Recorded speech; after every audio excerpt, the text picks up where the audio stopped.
ဝိဇာစရဏအနောက်ကြတော့ဝိသဓမ္မတရတိအနိသောတတ္တဝါတို့သည်သုခဝေနာတရာတုကိမေတ္တာဒေနာကောင်းတို့သည်ဒီကိုရောစိတ်ပါဉာဏ်ဉာဏ်မာမတိကုန်တည်း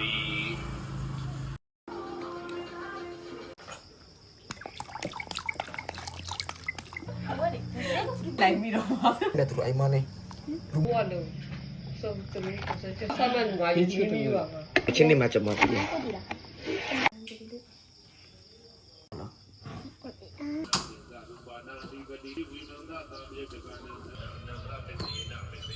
အခုနကတော့တော့ထိုင်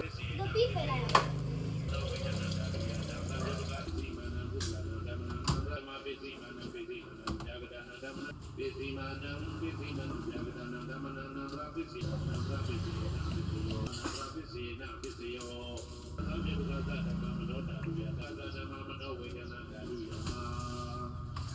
အောက်ကတိကနိဓမ္မရူပပိစိယောသက္ကာနိဓမ္မနာဒိဋ္ဌိအနန္တာရုယသံဃာပြေပကတိဓမ္မမနောတာရုယပါဏိပိစိယနာပိစိယောဝိပါကနံသန္တာနကတ္တတာအရုပိနောဣညမေညံပိစိယောယောဇာနာပိစယောတိဇာနိကဒေနပိစယောယံအဓိပိစေနပိစယောဓမ္မတံအဓိပိစေနပိဓမ္မတံအဓိပိစေနပိစယောသံဃာပြောက်တကနဲ့ဓမ္မတံအဓိရူပယရကန္တာယရဏံကာနဝိပိစေနပိစယောဓာတုယသတံသံပြုတ်တကနိသဓမ္မတံအဓိပိစေနပိစယောဒီရဖာနိ